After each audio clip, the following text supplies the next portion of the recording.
ताड़म णमो सिद्धाणम णमो आयरियाणम णमो अच्छायाणम णमो लोये सवसाहूणम। मंगलम भगवान वीरो मंगलम गोत्रमोगड़ी मंगलम कुंद कुंदार्यो जैन धर्मोस्तु मंगलम। सर्वमंगल मांगल्यम सर्वकल्याणकारकम प्रधानम सर्वधर्माणां जैनम जयतु शासनम जैनम जयतु शासनम जैनम जयतु शासनम। अरिहंत सिद्ध सूर्योपाध्याय साधु सर्व अर्थ के प्रकाशी मंगली के उपकारी हैं। तिनको स्वरूप जान राग ते भई जो भक्ति काय को नवाए स्तुति को चारी है। धन्य धन्य तुम ही से काज सब आज भय कर जोरे बारंबार वंदना हमारी है। मंगल कल्याण सुख ऐसो हम चाहत हैं। हो मेरी ऐसी दशा जैसी तुम धारी है। हो मेरी ऐसी दशा जैसी तुम धारी है। हो मेरी ऐसी दशा जैसी तुम धारी है। हो मेरी ऐसी दशा जैसी हे भगवान आपने धारण की है। हे वीतरागी संत, जैसे 10 धर्म आपके जीवन में प्रकट हो गए हैं, वो 10 धर्म हमारे जीवन में भी प्रकट हों। 10 धर्मों में से 3 धर्म तो भाव रूप है, क्षमा, मार्दव, आर्जव। उसके बाद सत्य, शौच, संयम, तप, त्याग, ये 5 उपाय हैं। और आकिंचन, ब्रह्मचर्य, ये फल है, रिजल्ट है, ये सार है 10 धर्मों का हमारे जीवन में प्रकट होने के लिए। ये 10 धर्म हमारे जीवन में कैसे प्रकट हों, इसके लिए एक ही प्रक्रिया है कि हमें वस्तु व्यवस्था का सम्यक ज्ञान होना चाहिए। क्या बोला मैंने?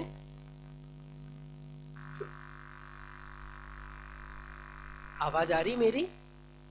वस्तु व्यवस्था, 2 शब्द हैं।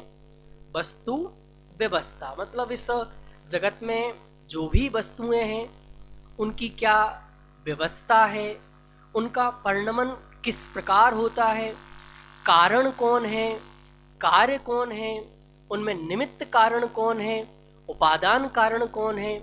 यदि ये बात हमें पता चल गई तो हम पूर्ण निर्भर हो जाएंगे, और निर्भर होते ही हमारा मोक्ष मार्ग शुरू हो जाता है। इसके लिए अपन बात प्रारंभ कर रहे हैं।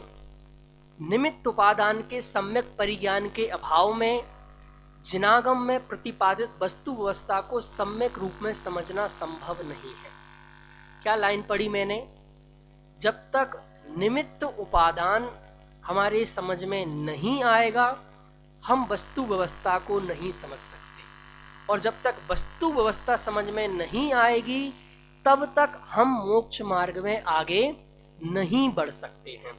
तो क्या है निमित्त, क्या है उपादान, ये 2 बहुत प्यारे सब्जेक्ट हैं, 2 शब्द हैं। ऐसे तो कितने लोग हैं जिन्होंने ये शब्द पहले सुन रखे हैं? भैया आपका नाम क्या है? आपने सुना है निमित्त उपादान? हाँ हाँ राइट, आपका ही नाम। आपकी आवाज नहीं आ रही, आप अनम्यूट कीजिए।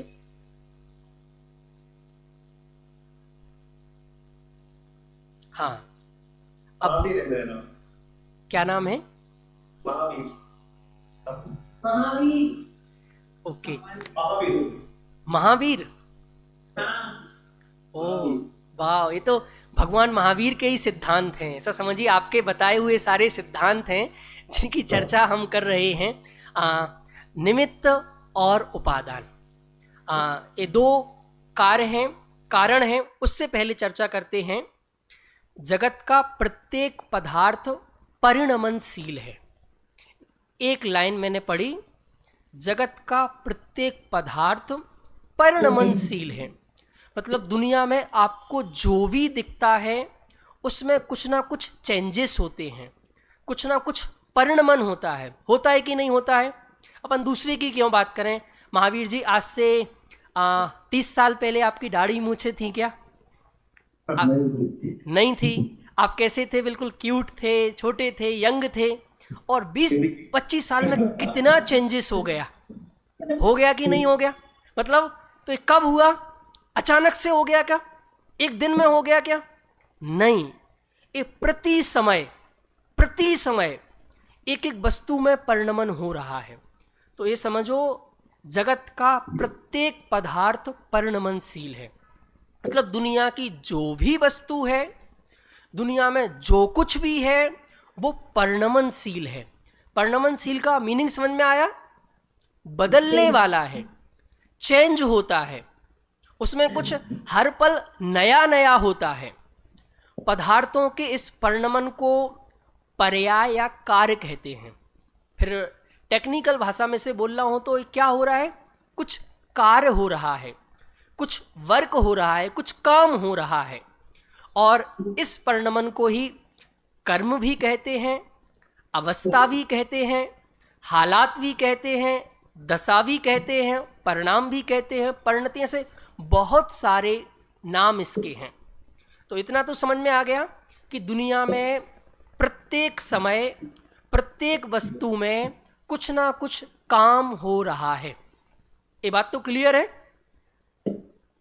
अब जब काम हो रहा है तो अगला ही क्वेश्चन क्रिएट होता है कि ये काम करने वाला कौन है, उस कार्य का कारण कौन है। प्रश्न समझ में आ रहा है? काम तो हो रहा है और उस काम का कारण कौन है। यदि कारण हमें समझ में आ गया तो समझना कि हमारा मोक्ष मार्ग शुरू हो गया। और यदि कारण, सम्यक कारण नहीं पता चला, देखो मैं आपसे कहता हूँ, एक एग्जांपल देता हूँ तो समझ में आएगा। ये आप लोगों ने भी रियलाइज किया होगा। वर्षा जी, कभी हम बीमार हुए हैं? हाँ, बिल्कुल, बीमार होते रहते हैं। तो बीमार जब हम होते हैं तो हमारा ज़्यादा पैसा किस पे खर्च होता है? मेडिसिन पर या उसके कारण खोजने पर? तो कारण खोजने पर। मेडिसिन तो वो 1-2 रुपए की आती है, 10-20 रुपए की आती है, 10 पैसे में आती है, उसके ज़्यादा चार्जेस नहीं है। जो असली दवाई है जिससे रोग दूर होना है, जो असली पैसा लगता है वो किस में लगता है? कारण खोजने पर। हाँ, उसको क्या क्या बोलते हैं आप? बताओ राइट। डॉक्टरों के पास लैब में जाते हैं, टेस्ट कराते हैं, टेस्ट, और वो हजारों लाखों रुपए के टेस्ट कराते हैं। टेस्ट किस बात के लिए? कि ये रोग किस कारण से हुआ है, हमें वो कारण पता चल जाए तो रोग का निदान तो 1 रुपए में है, एक सेकंड में दूर हो जाने वाला है। बट जब तक कारण पता नहीं चलता है तो उसका इलाज संभव नहीं है। तो लौकिक में हम अच्छे से समझते हैं कि हमें कोई भी कार्य का सॉल्यूशन निकालना है तो उसका कारण कौन है। अब ऐसी जगत में इतने सारे कार्य हो रहे हैं, इतने सारे वर्क हो रहे हैं, उन सब का कारण कौन है, किससे होता है? तो अपने यहाँ जैन दर्शन में 2 कारण बताए हैं। एक होता है उपादान कारण, एक होता है निमित्त कारण। ये 2 कारण ही हैं। कार्य चीज अलग है और कार्य जिससे होता है वो हैं 2, एक है उपादान, एक है निमित्त। क्लियर हुआ? 2 कारण। एक बार नाम बोलिए सब मिलके। पहला कारण का नाम क्या है? उपादान। दूसरे कारण का नाम क्या है? चलो अब मैं आपको डेफिनेशन दोनों की बताऊं, उससे पहले मैं आप लोगों से ही जानना चाहता हूं थोड़ा सा, क्या होता है उपादान, क्या होता है निमित्त। वैसे तो उनके पूरे नाम बोलो तो क्लियरिटी रहेगी। उपादान कारण और निमित्त कारण। पूरा नाम क्या है? उपादान कारण और निमित्त कारण। तो मुझे आप लोगों में से कोई, क्योंकि मुझे जितने चेहरे दिख रहे हैं ये सब बहुत एजुकेटेड लोग हैं, पढ़े हैं, और एक शायद डिग्री भी कर रखी है इन्होंने, तो कुछ तो बोलेंगे कि क्या होता है उपादान कारण, क्या होता है निमित्त कारण।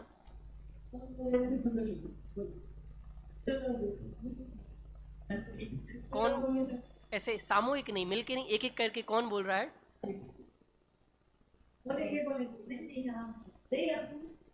हाँ चलिए, कौन बोल रहा है? हाँ भाभी आपको नहीं बोलना है, आपको तो सब पता है, हमें तो नए लोगों से बुलवाना है, उनको जोड़ना है, उनसे निकलवाना है सब, जो भी आता हो। मैं बिल्कुल नहीं कह रहा हूँ आप सही बोले, मैं सिर्फ इसलिए जानना चाहता हूँ कि देखो अभी हम लोगों के साथ थोड़ी सी प्रॉब्लम है। हमारी जो ऑडियंस है ना, अब सब लोग हैं, वो लोग भी हैं जो पहले दिन आए हैं, तो मैं थोड़ा सरल बोलना शुरू करता हूँ, तो जो थोड़े से गहन अभ्यासी हैं तो वो कहते हैं यार क्या नया तो कुछ बताया नहीं, वही सरल, वही जो डेफिनेशन हमने सुन रखी थी वही बता दी। अब मैं थोड़ा डीप में जाऊँ तो फिर नए लोग डिस्टर्ब होते हैं, वो जुड़ते नहीं हैं क्योंकि उनकी समझ में नहीं आता है, तो हमारे को एक चक्कर है। तो इसीलिए मैं आपसे जानना चाहता हूँ कि आपका लेवल क्या है। तो आप एक दो बार कुछ बोलेंगे तो फिर मैं वहाँ से उसकी स्टार्टिंग करूँगा। चलिए, कौन बोल रहा है? निमित्त कारण क्या होता है, उपादान कारण क्या होता है? हाथ और घड़े का एग्जाम्पल देते हैं, तो घड़े मिट्टी से बनता है, तो मिट्टी की खुद की उपादान शक्ति होती है, और हाथ उसका नाम है निमित्त।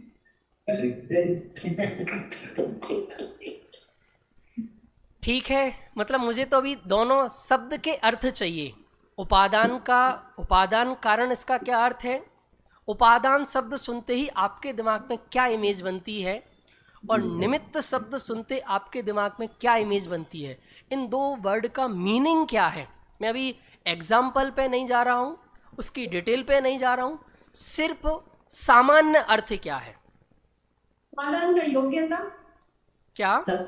योग्यता, उपादान का मतलब, उपादान का मतलब योग्यता, उसकी शक्ति, उसकी योग्यता है, परिणाम की योग्यता। एक एक जन बोलो। निमित्त और सहायक, जो कार्य करने में सहायक होता है मतलब निमित्त। हाँ, और उपादान? और जो चेंज में उसको, जो चेंज हो रहा है उसका जो उसकी क्वालिटीज हो गई ना, मतलब। गुड गुड, बहुत अच्छा, एक बार जोरदार ताली बजाओ।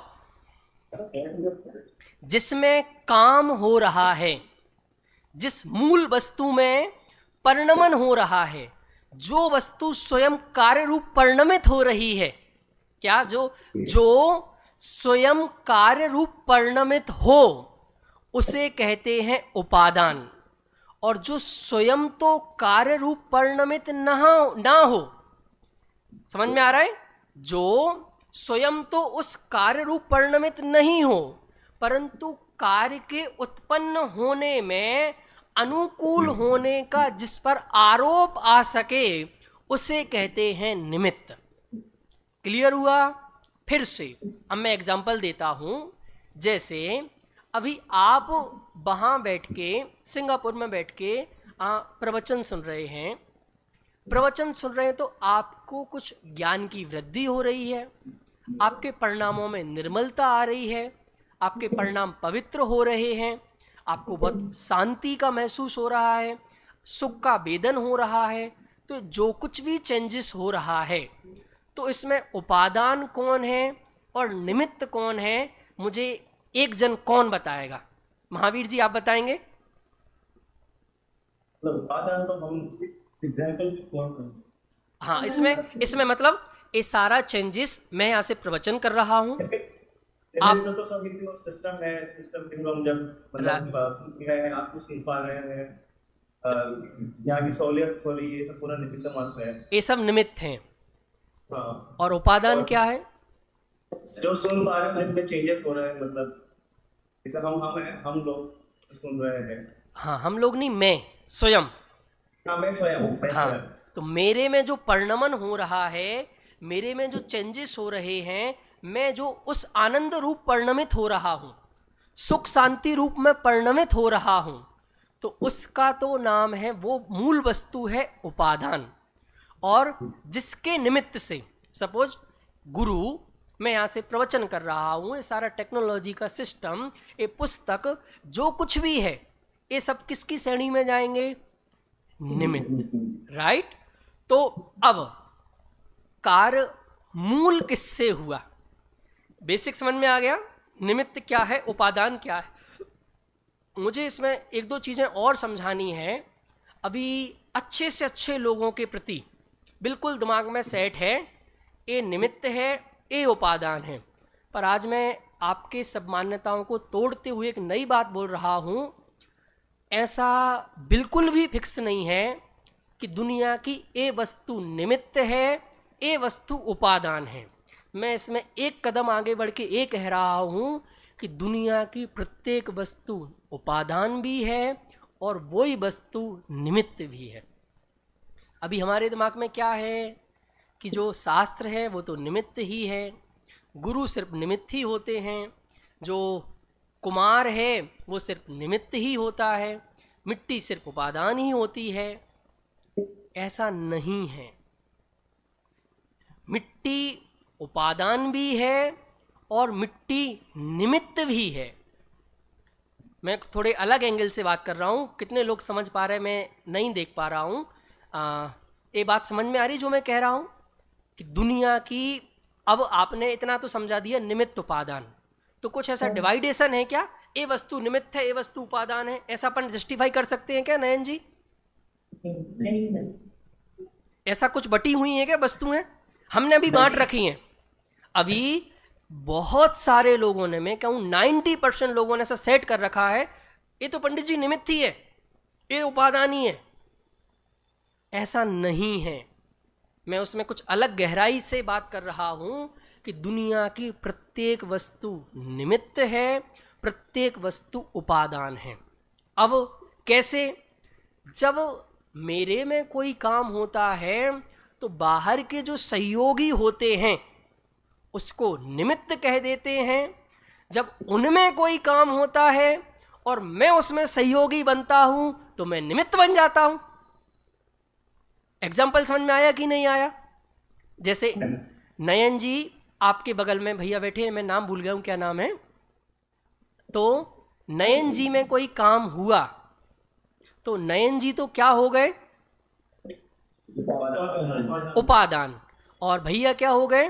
निमित्त। और जब उनमें कोई काम हुआ, उनमें कोई चेंजेस हुआ और वो नयन जी के सहयोग से हुआ तो नयन जी क्या कहलाएंगे? वो निमित्त हो गए। समझ में आया? तो अब अपन को यहां तक पहुंचना है कि कार्य का असली नियामक कारण कौन है। पंडित जी आपने दो ऑप्शन क्रिएट कर दिए, दो बातें बता दी, एक बता दिया निमित्त और एक बताया आपने उपादान। तो मुझे तो आप इतना बता दो सीधा सीधा सा, काम किससे होता है? काम उपादान से होता है कि निमित्त से होता है? पहले मैं आप लोगों से पूछता हूँ, फिर अपन आगे चलेंगे। मैंने उपादान निमित्त छोटे छोटे रूप में आपको समझा दिए। अब मेरा आपसे नेक्स्ट क्वेश्चन है कि उपादान काम किससे होता है? उपादान से होता है कि निमित्त से होता है?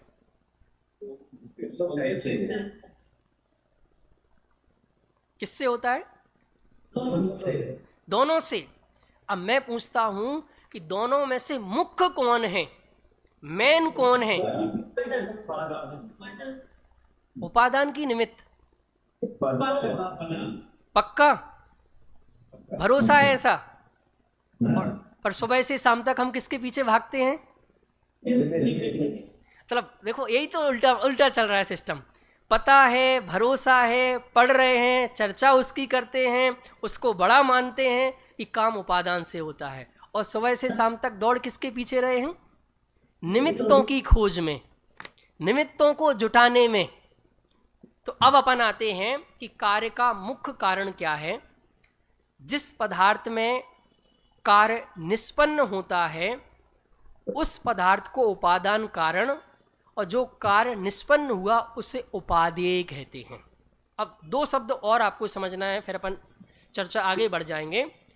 उपादान और उपादेय, बोलिए एक बार।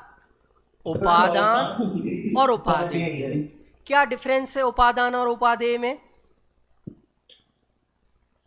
एक ही है दोनों, एक ही है ना? उपादान और उपादेय दोनों एक ही है ना?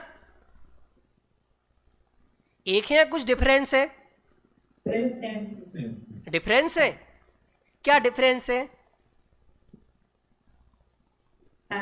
जिसमें कार्य उपादान, जो कार्य हुआ वो उपादेय।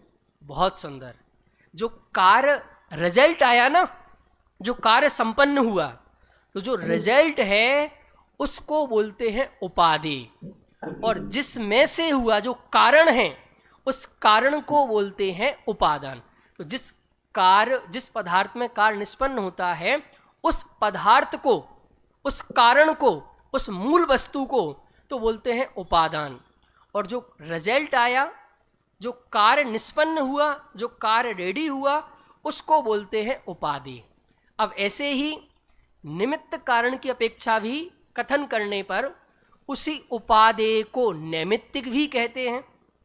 निमित्त और नैमित्तिक, उपादान उपादेय, निमित्त नैमित्तिक, इनके ग्रुप बन गए। उपादान की अपेक्षा बोलेंगे तो क्या बोलेंगे? उपादेय। निमित्त की अपेक्षा क्या बोलेंगे? जब निमित्त कोई कार्य, निमित्त की अपेक्षा से बात करेंगे तो उसको बोलेंगे, जब कोई कार्य संपन्न होता है तो उसको बोलते हैं अपन नैमित्तिक।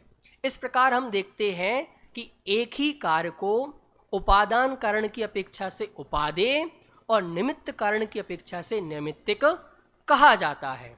जो घट रूप कार्य मिट्टी रूप उपादान कारण का उपादेय कार्य है, वही घट रूप कार्य कुमार रूप निमित्त कारण का नैमित्तिक कार्य है। जैसे घड़ा है, तो मैं पूछ रहा हूं घड़ा का उपादेय, घड़े को उपादेय बोलेंगे तो घड़े का कारण क्या है? मिट्टी। बहुत सुंदर। अब घड़े को मैंने नैमित्तिक बोला तो इसका कारण क्या है? बहुत सुंदर, गुड गुड गुड। क्योंकि नैमित्तिक निमित्त की अपेक्षा से कथन करते हैं तो नैमित्तिक, और उपादान की अपेक्षा से कथन करते हैं तो उपादेय। वही घट रूप कार्य कुमार रूप निमित्त कारण का नैमित्तिक कार्य है। तात्पर्य यह है कि मिट्टी और घट में उपादान उपादेय संबंध है। मिट्टी क्या है? उपादान। घड़ा क्या है? उपादेय। कुमार क्या है? निमित्त। और घड़ा क्या है? उपादेय नहीं है। घड़ा क्या है? यदि कुमार को निमित्त बोल रहे हैं तो उस अपेक्षा से घड़ा क्या है? नैमित्तिक। ये मैंने 4 बातें आपको बताई। अब आप लोगों में से ही कोई एग्जाम्पल लेके ये 4 बातें गठित करनी है। उपादान उपादेय निमित्त नैमित्तिक। कोई एक एग्जाम्पल लेके आप लोगों में से कौन गठित करके बताएगा?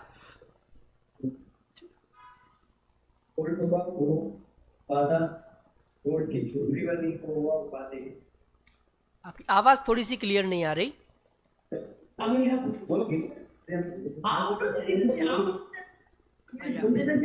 टोडरमल जी की सभा कर लो, जैसे टोडरमल जी की सभा में होता था ना, पीछे से बोलता था नयन जी तक आवाज आएगी, फिर नयन जी हम तक पहुंचाएंगे। जो गोल्ड हुआ वो उपादान, और जो उसकी ज्वेलरी बनी थी वो उपादेय। नहीं, क्लियर आवाज नहीं, समझ में नहीं आ रहा है कुछ भी मुझे। थोड़ा तो पास से आके। गोल्ड उपादान हो गया और जो ज्वेलरी बनी वो उपादेय। हाँ ठीक है।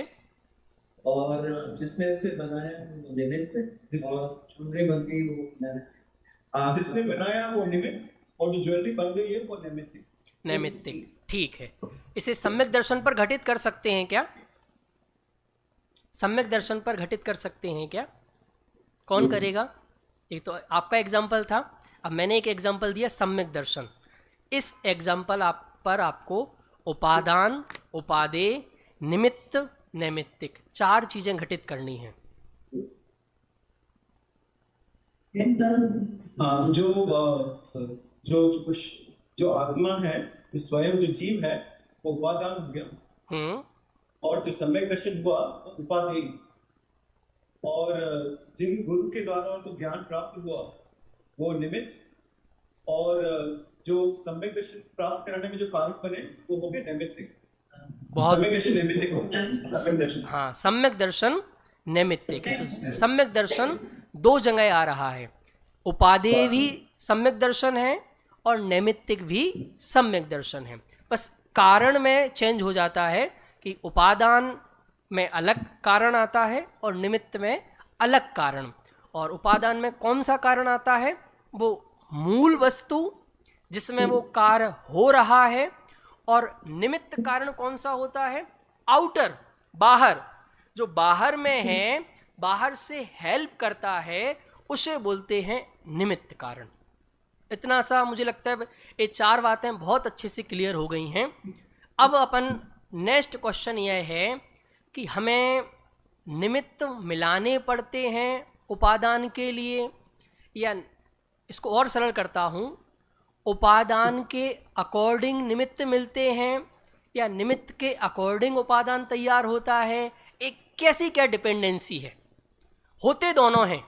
जब भी कोई कार्य होता है तो वहाँ उपादान भी होता है और निमित्त भी होता है। अकेले उपादान से भी कार्य नहीं होता है, निमित्त से भी काम नहीं होता है। समझ में आया? दोनों ही होते हैं, पर क्वेश्चन यह है कि उपादान के अनुसार निमित्त है या निमित्त के अनुसार उपादान है, या दोनों इंडिविजुअल हैं? क्या है इसका गणित? ये इंडिविजुअल है और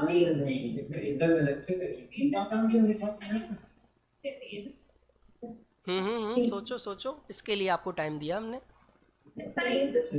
फिर से मैंने, जब भी कोई कार्य होता है तो उपादान के अनुसार निमित्त आता है या निमित्त के अनुसार उपादान खोजा जाता है, या दोनों अलग अलग होते हैं, या चौथी कोई अलग व्यवस्था है?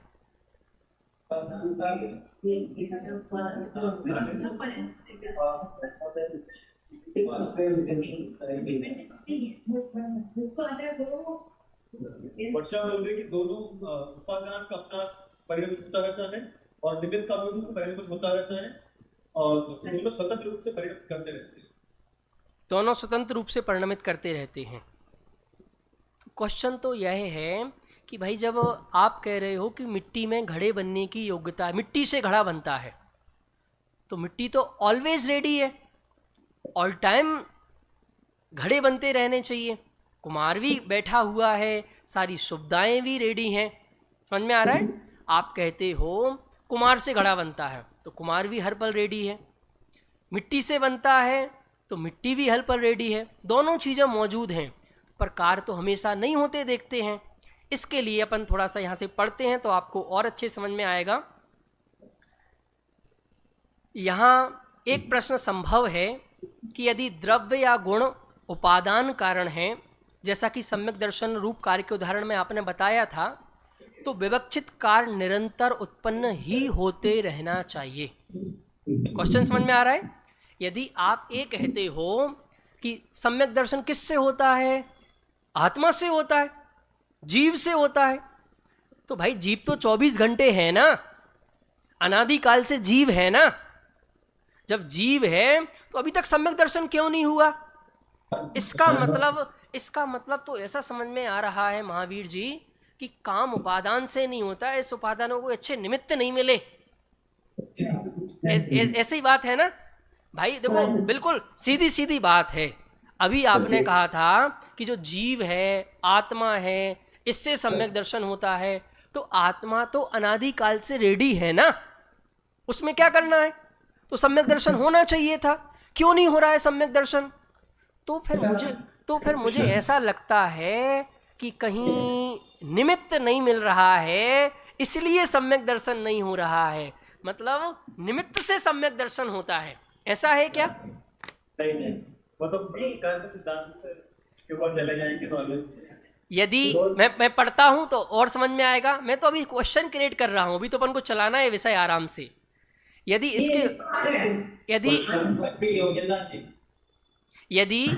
इसके हाँ सुनिए, यदि इसके उत्तर में कहा जाए कि उपादान कारण तो द्रव्य या गुण होने से सदाकाल ही उपस्थित रहता है, पर निमित्त कारण के ना होने से कारण नहीं हुआ, जब निमित्त कारण मिलेगा तब कार्य संपन्न होगा, ऐसा मानने पर निमित्त कारण ही नियामक कारण ठहरेगा। मतलब निमित्त ही मुख्य हो जाएगा, क्योंकि उसके होने या ना होने पर ही कार्य का होना या नहीं होना निर्भर करेगा।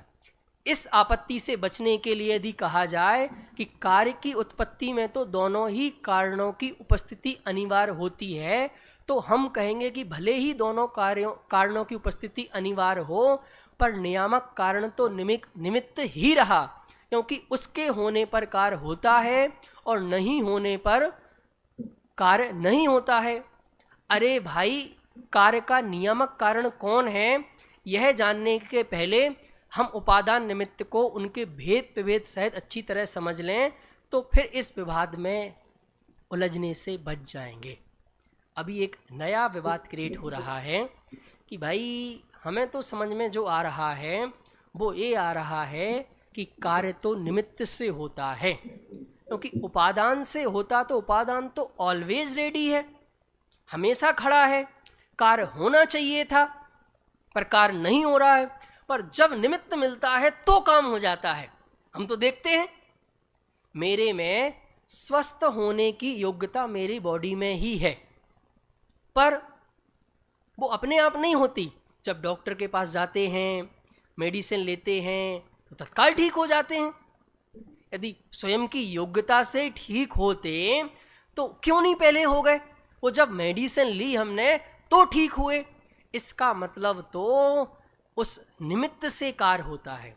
तो कहा अभी इतने जल्दी आप डिसाइड मत करो कि निमित्त से कार्य होता है कि उपादान से कार्य होता है, एक बार इनके भेद प्रभेद अच्छे से समझ लो। तो सबसे पहले अपन इनके भेद प्रभेद अच्छे से समझते हैं। भेद प्रभेद समझते हैं, पार्ट्स, क्योंकि जब तक उसके पार्ट्स नहीं आप समझेंगे तो वो चीज़ आपको अच्छे से समझ में नहीं आएगी। और ये बिजनेस का रूल्स भी है कि आपके सामने यदि कोई बहुत बड़ी समस्या क्रिएट हो रही है तो आप उतनी बड़ी समस्या को अपने माथे पर लेके मत चलो, उसको पार्ट में बांटो, डिवाइड करो। जैसे ही वो चीज़ डिवाइड होगी बहुत इजी हो जाएगी। टास्क को छोटे छोटे टुकड़ों में बांट दो। जैसे एक होता ना, आपको अपने घर पर बहुत बड़ा बेड लेके आना है, पलंग लेके आना है, पलंग का दरवाज़ा छोटा सा है, तो फिर कैसे अंदर ले जाते हैं आप पलंग को? बांट के, उसके जो पार्ट है ना उन पार्टों को अलग अलग करके। ऐसे ही उपादान के भी पार्ट्स हैं, उसके भेद हैं, और निमित्त के भी भेद हैं। यदि वो हमें समझ में आ जाएंगे तो काम आसान हो जाएगा। अब कहा उपादान के दो भेद हैं, कौन कौन से? त्रिकाली उपादान और क्षणिक उपादान। बोलिए मिलके, पहला क्या है? निमित्त के भी दो भेद हैं, अंतरंग निमित्त और बहिरंग निमित्त। क्लियर? अपन को पहले बात करनी है उपादान के दो भेद। उपादान के कितने भेद हैं? पहले अब थोड़ा शुरू से आ जाओ, नहीं तो दो दो के चक्कर में हम बहुत सारे अटक जाएंगे। सबसे पहले क्या देखा था कि इस दुनिया में कार्य हो रहा है। प्रत्येक वस्तु में, दुनिया में जो भी वस्तुएं हैं उनमें कुछ ना कुछ चेंजेस हो रहे हैं, कुछ ना कुछ परिणमन हो रहा है, कुछ ना कुछ कार्य हो रहा है। तो अब प्रश्न खड़ा हुआ कि उस कार्य को करने वाला कौन है? तो कहा उस कार्य के दो कारण हैं, एक निमित्त कारण, एक उपादान कारण। फिर कहा उन दोनों में से किससे कार्य होता है? तो कहा ये समझने के लिए अब आपको उनके भी पार्ट्स में जाना पड़ेगा। उपादान के भी दो भेद हैं, निमित्त के भी दो भेद हैं। उपादान के दो भेद कौन कौन से हुए? त्रिकाली उपादान और क्षणिक उपादान। निमित्त के कितने भेद हैं? अंतरंग निमित्त और बहिरंग निमित्त। अब अपन को थोड़ी सी चर्चा करनी है। जो द्रव्य या गुण स्वयं कार्य रूप परिणमित हो, उस द्रव्य या गुण को उस कार्य का त्रिकाली उपादान कहते हैं। त्रिकाली उपादान बिल्कुल इजी है। जो द्रव्य या गुण कार्य रूप परिणमित होता है, वो द्रव्य, वो मूल वस्तु तो है उपादान, त्रिकाली उपादान। त्रिकाली मतलब तीनों कालों में जो कार्य रूप परिणमित होने की शक्ति रखता है। क्या बोला मैंने? जो वस्तु तीनों कालों में, भूतकाल में भी, प्रेजेंट में भी और फ्यूचर में भी, उस कार्य रूप परिणमित होने की अपने अंदर शक्ति रखता है, उस मूल द्रव्य को, गुण को या उस मूल वस्तु को कहते हैं हम त्रिकाली उपादान। फिर दूसरा उपादान क्या है? क्षणिक। क्षणिक उपादान। क्षणिक उपादान समझना है, द्रव्य और गुणों में जो पर्यायों का प्रवाह क्रम अनादि अनंत चला करता है, उस प्रवाह क्रम में अनंतर पूर्व क्षणवर्ती पर्याय क्षणिक उपादान कारण है और अनंतर उत्तर क्षणवर्ती पर्याय कार्य है। इस प्रकार भी कह सकते हैं कि अनंतर पूर्व क्षणवर्ती पर्याय से युक्त द्रव्य कारण है और अनंतर उत्तर क्षणवर्ती पर्याय से युक्त द्रव्य कार्य है। थोड़ा सा कठिन हो गया है, पर बिल्कुल सरल करेंगे अपन इसको, बिल्कुल सरल करेंगे। क्षणिक उपादान समझ में आया क्या? क्षणिक उपादान नहीं आया ना? हाँ, ऐसा बोलो कि नहीं आया। क्षणिक उपादान अपन को समझना है, बस अपना टाइम पूरा हो रहा है। क्षणिक उपादान समझ लेंगे तो अपना काम हो जाएगा, क्योंकि वो ही मुख्य नियामक कारण कहा जाएगा बाद में जाके। क्षणिक उपादान, क्षणिक उपादान किसे कह रहे हैं?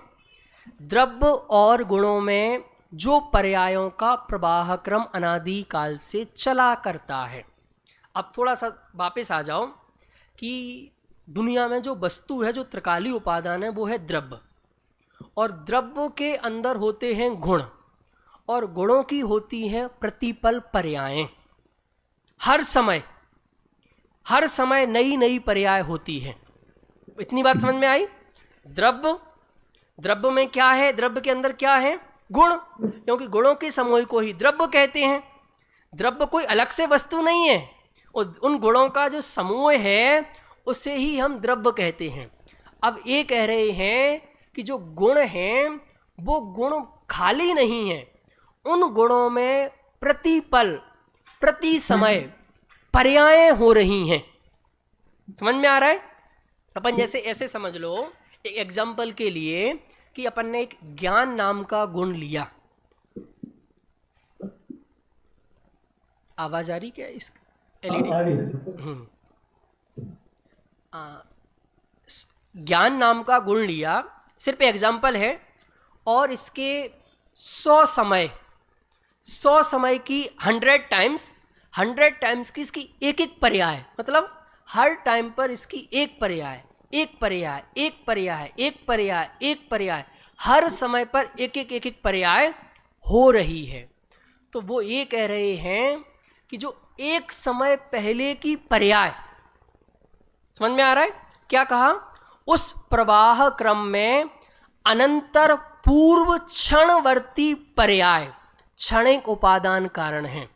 जैसे कि अभी कोई आपने जैसे जाना निमित्त, ये शब्द आपके ज्ञान का ज्ञेय बना, मतलब एक कार्य हुआ, आपने कुछ जाना ना, तो एक कार्य हुआ। इस कार्य का कारण कौन? एक समय पहले की पर्याय, और ये जो हुई पर्याय, अब यही पर्याय हो गई कार्य।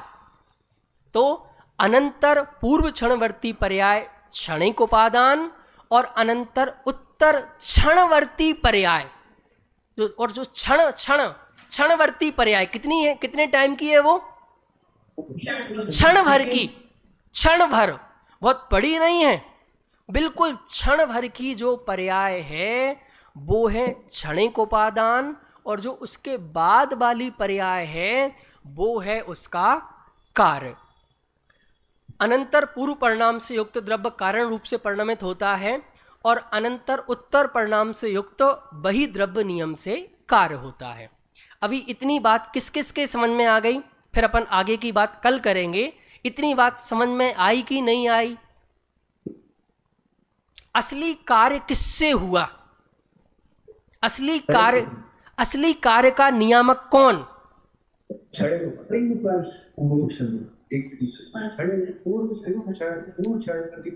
पूर्ण क्षणवर्ती पर्याय, जो पूर्व क्षणवर्ती पर्याय है। अब मेरा प्रश्न यह है कि उस पूर्व क्षणवर्ती पर्याय को लाने के लिए क्या करना है?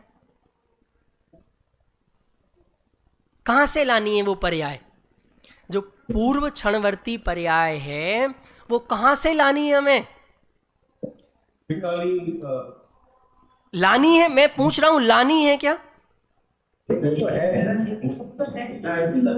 लानी नहीं है, वो तो प्रवाह में आ रही है। प्रवाह शब्द बोला था ना हमने, हमें वो लानी नहीं है, वो तो प्रवाह में आ रही है। समझ में आया? हमें वो लानी नहीं है, वो तो निरंतर अपने प्रवाह में बह रही है। क्योंकि अभी ये मुद्दा क्लियर नहीं हुआ अच्छे से, तो अब हमारे माथे से बिल्कुल बोझा हट गया। ये है असली वस्तु व्यवस्था कि जो परिणमन होना होगा, जो कार्य होना होगा, उसके एक समय पहले उसका कारण सुनिश्चित है। आप आकुलित व्याकुलित मत हो। समझ में आया कि जो कार्य होना है उसके एक समय पहले उसकी पर्याय बिल्कुल रेडी खड़ी है, जो कार्य होना है। अब जो नहीं होना है और हम दिमाग में उसका माथा लेके, बोझा लेके घूम रहे हैं, तो हम दुखी होते रहते हैं। इसकी चर्चा अपन डिटेल से कल करेंगे। अभी अपन ने बस इतनी चर्चा की कि इस दुनिया में जो भी वस्तुएं हैं उनमें प्रतिपल कुछ ना कुछ काम हो रहा है, और ये वस्तु व्यवस्था जब तक हम समझेंगे नहीं तो अभी हमारे माथे पर बोझ है कि मुझे ये करना है, मुझे ये करना है, मुझे ये करना है, मुझे ये करना है। एक पंक्ति याद रखना, यदि निर्भर नहीं होगा तो भव से पार नहीं होगा। जब तक तू निर्भर नहीं होगा तो तू भव से पार नहीं होगा। बिजनेस में भी यही है, जब तक आप ऑपरेशन से फ्री नहीं होंगे, निर्भर नहीं होंगे, डेली के रूटीन काम से निर्भर नहीं होंगे, तो आप बड़ा बिजनेस क्रिएट नहीं कर सकते हैं लाइफ के हर एक स्टेप में। ऐसे ही मोक्ष मार्ग में यदि निर्भर होना है तो हमें वस्तु अवस्था समझनी पड़ेगी। वस्तु अवस्था में क्या समझना है कि कार्य होता है और कार्य के कारण होते हैं। तो उन कारणों की चर्चा भी हमने थोड़ी थोड़ी की है, इसकी विस्तार से चर्चा अपन कल करेंगे।